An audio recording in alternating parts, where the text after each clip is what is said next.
if I could be 16 again, here are the 3 things that I wish my dad would have taught me. The number one thing is to buy income producing assets that cover 3 or 4 times the wages of the average middle class person by the time I'm 21. And focus on nothing else. Drop out of school, get a GED, maybe take a couple college classes while everyone else is still in 10th and 11th grade. Start buying assets with other people's money or whatever it takes so that I don't have money as a barrier to the things that I want to do in life. It's actually a developmental issue. It's a stage in development that we transition from having to work for money to having money no longer be an obstacle in our life. And so if you think about that, we live most of our lives with this idea that certain activities in life are not available because we haven't developed enough value in ourselves yet to trade for it. Financial value. And so that really is something that should just be part of growing up. It should be like anything else that's developmental, like that we overcome by the time we're 21. The second thing is that I would have either my dad or some other adult male mentor help me understand the difference between automatic attachment, detachment, and conscious attachment. So I'll add this part in here that this is where you would develop a plan for your life and try to move forward intentionally, making life happen instead of letting life happen to you. To add a little stoicism as an ingredient here, you will lose at life if you have attachment to things that other people control. And so if you develop out your mission, your occupation, your hobbies, and your lifestyle, where you want to live and how many houses you want to have and what countries you want to have passports in and all of the things that would match in your own life, this is always smarter than having all of your attachment and your identity be in a romantic relationship, because your own life path, you can control a higher percentage than you can any relationship, because a relationship has the presumably 50% controlled by the other person. So you can do everything right in a business and probably you'll win, but you can also do everything right in a relationship and still lose, because there are 2 hands on the steering wheel in the case of a relationship. And so to be stoic, it's better to put energy and focus and attachment into your sphere of influence more so than your sphere of awareness. And a relationship with someone else is a teamwork that is slightly outside of the sphere of your complete control.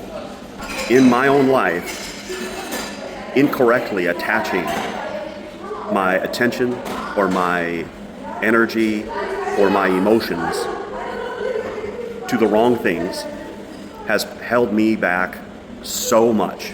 If I would have known about the management of attachment, my life would be infinitely better. Conscious attachment, the 3rd level of attachment. And so the 3rd thing that I would have someone teach me is to always have a mission. You shouldn't be concerned with much else except your health and financial well-being until you have a mission.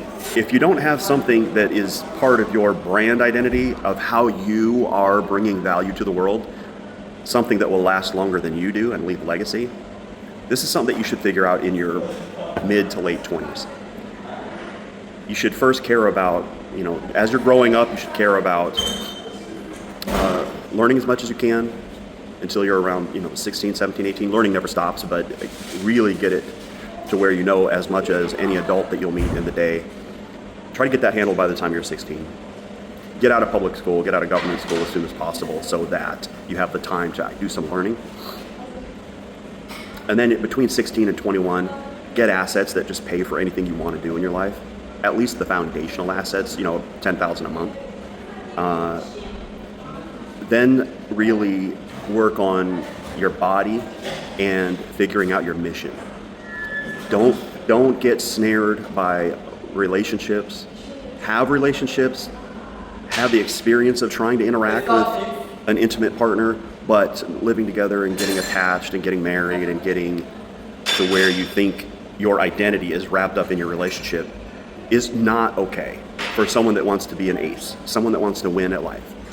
You need to be more focused on your mission than you ever are on another person. And this doesn't mean that relationships are not important. They're super important. But with this approach, you can do relationships correctly. Women chase men that chase excellence. Think about that. The more you chase women like chasing cats, the less likely you are to get one. Chase excellence in your life, and women will chase you. When you have assets, money comes to you. When you are an asset, people come to you.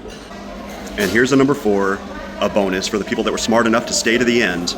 And no, it isn't to always deliver 110%, to over-deliver on your promises. That should be obvious. But number 4 in this video is going to be that if I could have my father or another mentor tell me something in my late teens to really give me a head start in life, it would be to surround myself with people who share my goals and support my goals and have success in the same kinds of goals. The reason is the magnifying effects of intentional relationships. If we are the average of the 5 people we hang out with most, shouldn't we stop meeting people on accident?